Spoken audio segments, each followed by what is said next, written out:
નમસ્કાર મિત્રો, તાજેતરમાં ઇન્ડિયન નેવી દ્વારા વિશાખાપટ્ટનમના દરિયા કિનારે K4 મિસાઇલનું સફળતાપૂર્વક પરીક્ષણ કરવામાં આવ્યું। આ વાત દરેક ભારતીય માટે ખૂબ ગર્વની વાત છે। અત્યાર સુધી આપણે ICBM મિસાઇલ એ જમીન પરથી લોન્ચ કરી શકતા, જે પોતાની સાથે ન્યુક્લિયર વોરહેડ લઈ જવામાં સક્ષમ હતી। હવે એ જે મિસાઇલ આપણે લોન્ચ કરીશું તો જે હુમલાખોર દેશ હશે કે જેને હુમલો કર્યો હશે એ દેશ એ જમીન પરથી લોન્ચ થનારી મિસાઇલ એનું ટ્રેસ કરી શકે કે કઈ જગ્યાએથી લોન્ચ કરવામાં આવી અને એ પ્રકારે એ ડિફેન્સ સિસ્ટમ ગોઠવી શકે। સબમરીન દ્વારા જે મિસાઇલ લોન્ચ કરવામાં આવશે એ કઈ જગ્યાએથી એક્ઝેક્ટ લોન્ચ કરવામાં આવશે એનું લોકેશન ઝડપથી મેળવી શકાતું નથી। એટલે આ સબમરીન દ્વારા જ્યાં પરમાણુ વોરહેડ લઈ જવામાં સક્ષમ મિસાઇલનું પરીક્ષણ કરવું એ ખૂબ જ ગર્વની વાત છે। તો આ K4 મિસાઇલ વિશે આજે આ વિડીયોમાં સંપૂર્ણ માહિતી મેળવીએ।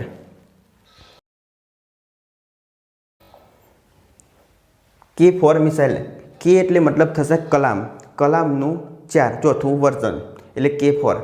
ભારતીય નૌસેનાએ પ્રથમ વખત nuclear power submarine INS અરિગાતથી K4 SLBMનું સફળ પરીક્ષણ કર્યું। કે એટલે થશે કલામ, 4 એટલે 4 મિસાઇલ, SLBM એટલે સબમરીન લોન્ચ બેલેસ્ટિક મિસાઇલ। જમીન પરથી હુમલો ન કરી શકાય તેવી પરિસ્થિતિમાં પાણીમાંથી હુમલો કરી શકાય, જેનું ઝડપથી લોકેશન ટ્રેસ કરી શકાતું નથી। INS અરિગાત જે સબમરીનનું નામ છે, INS અરિગાતને 2017માં લોન્ચ કરવામાં આવ્યું હતું। INS અરિગાત એ અરિહંત ક્લાસ, આની પહેલાં જે સબમરીન બનાવવામાં આવેલી હતી એનું નામ શું હતું? અરિહંત ક્લાસ સબમરીનનું અપગ્રેડ કરેલું પ્રકાર છે।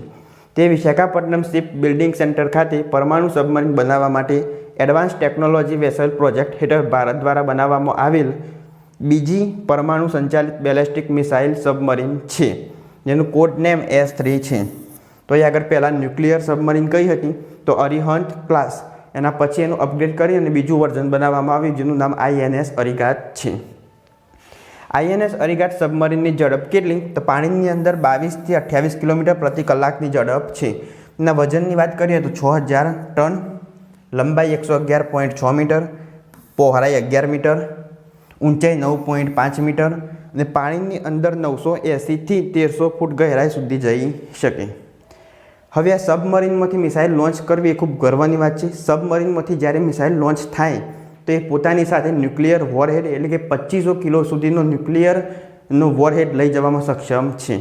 તો જ્યારે લોન્ચ થશે તો એ નીચે પ્રેશર હશે તો એ સબમરીનનું જે લેવલ હશે નીચેનું તળિયાનો ભાગ એ ખૂબ મજબૂત બનાવવો જરૂરી છે કે જેનાથી સબમરીન એ નીચેની તરફ ઠેલાશે નહીં। તો અત્યારે ઇન્ડિયન નેવીએ આમાં સફળતા મેળવેલી છે, તો એ ખૂબ આપણા માટે ગર્વની વાત છે। અહીં આગળ તમે જોઈ શકો INS અરિગાત, જેમાં ટોર્પિડો એટલે કે આગળથી પણ મિસાઇલ લોન્ચ કરી શકાય અને બીજું આવશે વર્ટિકલનો મતલબ થશે કે ઉપરથી પણ મિસાઇલ લોન્ચ કરી શકાય। હવે આ મિસાઇલ K4 મિસાઇલ એ વર્ટિકલ લોન્ચ ટ્યુબ એટલે ઉપરથી લોન્ચ કરવાની મિસાઇલ છે। બાજુમાં તમે જોઈ શકો પહેલી ન્યુક્લિયર સબમરીન અરિહંત ક્લાસ, એના પરથી અપગ્રેડ વર્ઝન કરી અને INS અરિગાત બનાવવામાં આવ્યું। દુનિયાના કોઈ પણ ખૂણા ઉપર હુમલો કરવો હોય તો આ મિસાઇલ હુમલો કરવા માટે સક્ષમ છે। એટલે એ આગળ ઇન્ડિયામાં જો તમે અહીં આગળથી હુમલો કરો તો પાકિસ્તાન પર કરી શકો। હવે આ પાણીની અંદર હશે 980થી 1300 ફૂટ। હવે પાણીની અંદર હોય જેથી સેટેલાઇટ દ્વારા આને લોકેટ કરી શકાય નહીં, ત્યાં ક્યાં આગળ છે તેનું લોકેશન પ્રાપ્ત કરી શકાય નહીં। એટલે અહીં આગળ દરિયા કિનારે ગઈ અને આ બાજુ પણ હુમલો કરી શકે। હવે અહીં આગળ જો બાજુમાં આવશે અરબ સાગર, નીચે હિન્દ મહાસાગર, આ બાજુ બંગાળની ખાડી, તો ત્યાંથી ચાઇના પર પણ ડાયરેક્ટ હુમલો કરી શકાય। એટલે આનું લોકેશન ફિક્સ ના હોય જેથી કોઈ પણ દેશ પર હુમલો કરવો હોય તો એ કરી શકે। પરમાણુ ઉર્જાથી ચાલતી અરિગાત સબમરીન 4 મહિનાથી વધુ સમય પાણીમાં રહી શકે છે। પોતાની સાથે જમવાનું રહેવાનું દરેક એમાં સગવડ હોય અને 4 મહિનાથી વધુ સમય પાણીની અંદર રહી શકે, જેનું લોકેશન ટ્રેસ કરી શકાતું નથી। K4 મિસાઇલ વિશે માહિતી મેળવીએ। K4 એમાં કેનો મતલબ થશે કલામ, 4 એટલે 4 મિસાઇલ, એ સબમરીનથી લોન્ચ કરાયેલી બેલેસ્ટિક મિસાઇલ છે।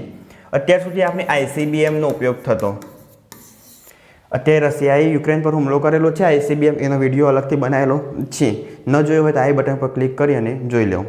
ICBMનો મતલબ થશે ઇન્ટરકોન્ટિનેન્ટલ બેલેસ્ટિક મિસાઇલ, જેની રેન્જ હોય 5500 કિલોમીટર અને એ પણ પોતાની સાથે ન્યુક્લિયર વોરહેડ લઈ જવામાં સક્ષમ છે। 5500 કિલોમીટર ઓછામાં ઓછી રેન્જ હોય વધારેમાં વધારે 18,000, 20,000 ને 22,000 કિલોમીટર સુધીની પણ રેન્જ હોય. તો દુનિયાના એક ખૂણામાંથી બીજા ખૂણામાં હુમલો કરવો હોય તો 30 મિનિટમાં હુમલો કરી શકે. 27,000 કિલોમીટર પ્રતિ કલાકની સ્પીડ હોય છે. એ જમીન પરથી લોન્ચ થનારી મિસાઇલ છે. જ્યારે આ K4 મિસાઇલ એ સબમરીનમાંથી લોન્ચ થનારી મિસાઇલ છે. K4 મિસાઇલની રેન્જ એ 3500 કિલોમીટર છે. હવે આંતરરાષ્ટ્રીય સ્તરે બીજા દેશો દ્વારા આની ટીકા પણ કરવામાં આવેલી છે કે યુએનના નિયમોનો ભંગ ના થાય એટલે ભારત સરકાર દ્વારા આ જે રેન્જ છે ઓછી બતાવવામાં આવેલી છે. વાસ્તવમાં આની રેન્જ કેવી વધારે છે. 27 નવેમ્બર 2024 બુધવારે લોન્ચ કરવામાં આવી ટોર્પિડો લોન્ચ મિસાઇલ સિસ્ટમ. ટોર્પિડો એટલે આગળના ભાગથી અને વર્ટિકલ એટલે ઉપરના ભાગથી પણ લોન્ચ કરી શકાય. K4 મિસાઇલનું વજન 17 ટન. હવે ખાલી આ મિસાઇલનું વજન જો આ બાજુમાં આગળ આપેલું છે 17 ટન, 39 ફૂટ લંબાઈ અને 4.3 ફૂટ વ્યાસ. K4 મિસાઇલ 2500 કિલોગ્રામનો ન્યુક્લિયર વોરહેડ લઈ જવામાં સક્ષમ છે. હવે પોતાની સાથે 2500 કિલોગ્રામનો ન્યુક્લિયર વોરહેડ લઈ જઈને ઉડવા માટે એટલે લોન્ચ થવા માટે સક્ષમ છે. અહીં આગળના ભાગમાં તે લોડ કરવામાં આવશે. હવે જ્યારે આટલું વજન લઈ અને લોન્ચ થાય એટલે નીચે જે લેવલ હોય સબમરીનનું કેવું જોવા મજબૂત જોશે કે તાકાતથી સબમરીન નીચેની તરફ જાય. હવે આ રીતના સબમરીન તૈયાર કરવી એ ભારત માટે ખૂબ જ ગર્વની વાત છે. INS અરિગાત મિસાઇલ માટે 4 વર્ટિકલ લોન્ચિંગ સિસ્ટમ છે. વર્ટિકલ એટલે આ રીતના સબમરીન હોય તો એની ઉપરના ભાગથી અને ટોર્પિડો એટલે આગળના ભાગથી.